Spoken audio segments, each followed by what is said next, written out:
Apat na persona ang naaresto makalis na sakyadang kang otoridad ang sarong drug den sa Purok Dos Bangkulis, Barangay Zone 2, Bulan, Sorsogon.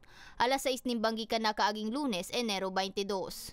Binisto ang mga sospek na sinda Reynold Gardon Igueta, alias Aga, na pigsasabing tagsadiri kan drug den. Live-in partner kay ni si Jennifer Tolero E. Zafra, asin ang duwang drug surrenderies na sinda Ruel Servando Igueta, asin Edgar Kula E. Rose, na dati naman na nakulong huli sa pagkakaimbwelto sa ilegal na droga. Nakuha sa posisyon kan mga sospek ang 7 pakete na may laog ng pigtutubudang shabu, na may gabat na 20 gramo, asin pigkakarkulong nasa 136,000 pesos ang street value, asin iba pang mga drug paraphernalia. Paalala po namin sa inyo na ang PDEA Sorsogon po, katulong po natin yung kapulisan dito sa probinsya ng Sorsogon, is hindi po kami titigil hanggat hindi po natin nasasawata yung problema sa illegal na droga.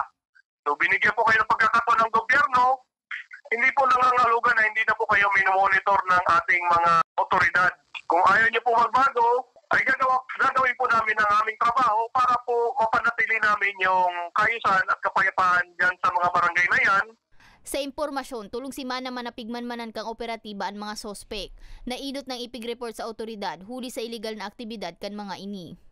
Sa ginibong surveillance, naaktuhan man ang pagpapat session kan mga sospek sa hampang pa kan mga menor de edad na aki kan mag-live-in partner. Threat po ito doon sa neighborhood, Barangay Zone 2. Lalo na yung bahay na yan is may mga kasama silang bata. So alam niyo naman po, yung karamihan mga heinous crime is pinakapag-ugatan yan is yung mga suspect natin is under the influence of illegal drugs. Kaya po napaka-importante na agapan natin po itong problemang ito is lumala pa at mag-create pa ng ibang mga krimen. Sa presente, nasa kustodiya na kan otoridad ang mga sospek na naaatubang sa patong-patong na kaso.